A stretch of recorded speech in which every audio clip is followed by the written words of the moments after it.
मध्य प्रदेश विधानसभा सत्र के समापन के बाद भाजपा महिला मोर्चा की प्रदेश अध्यक्ष अश्विनी परांजपे ने महिला आरक्षण के मुद्दे पर कांग्रेस को आड़े हाथों लिया। उन्होंने आरोप लगाया कि कांग्रेस महिलाओं के अधिकारों के मुद्दों पर गंभीर नहीं है और केवल राजनीतिक लाभ के लिए बयानबाजी कर रही है। अश्विनी परांजपे ने कहा, आरक्षण देने का संकल्प देश में नारी सशक्तिकरण की दिशा में ऐतिहासिक कदम है, लेकिन कांग्रेस इस मुद्दे पर भ्रम फैलाने का काम कर रही है। उन्होंने कहा कि भाजपा सरकार महिलाओं के अधिकारों को लेकर प्रतिबद्ध है और इसे जमीन पर लागू करने के लिए निरंतर प्रयास कर रही है। उन्होंने कांग्रेस पर निशाना साधते हुए कहा कि जब जब महिलाओं के अधिकारों से जुड़े महत्वपूर्ण फैसले सामने आते हैं, तब विपक्ष सहयोग करने के बजाय विरोध की राजनीति करता है। महिला बंधन जैसे संवेदनशील विषय पर भी कांग्रेस का रुख निराशाजनक रहा। भाजपा महिला मोर्चा प्रदेश अध्यक्ष ने यह भी कहा कि देश और प्रदेश की महिलाएं अब जागरूक हो चुकी हैं और वे यह समझती हैं कि कौन उनके अधिकारों के लिए ईमानदारी से काम कर रहा है। उन्होंने विश्वास जताया कि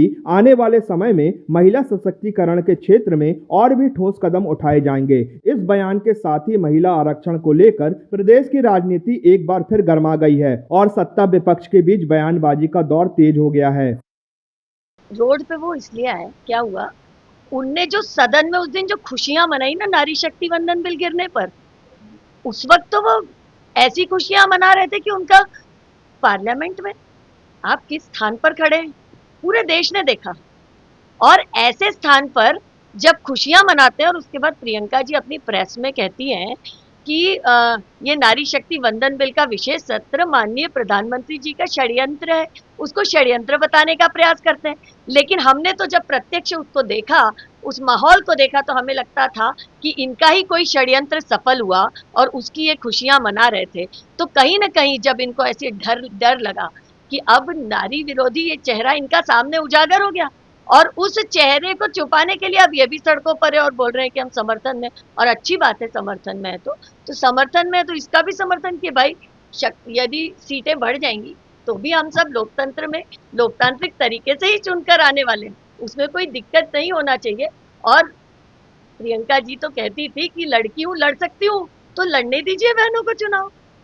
आखिर निष्कर्ष क्या निकला विधानसभा में कि क्या होगा? प्रधानमंत्री बिल पास हुआ नहीं है, बिल गिर गया है, लेकिन इसकी गूंज पूरे देश की हर महिला देखिए ये तो गूंज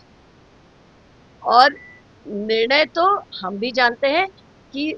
ऊपर के दोनों सदनों में ही होता है, लेकिन लोकतंत्र में हर व्यक्ति को अपनी आवाज उठाने का अधिकार है और ये वो भारत है जिस भारत का नेतृत्व माननीय नरेंद्र मोदी जी करते हैं। तो यहाँ लोकतंत्र में किसी की आवाज दबाने का काम नहीं होता, इसलिए सब अपनी आवाज मुक्त मन से उजागर रूप से अपनी बात को कह पा रहे हैं और किसी की आवाज नहीं दबाई जा रही है, इसलिए ये सब चीजें सामने निकल के आ रही है।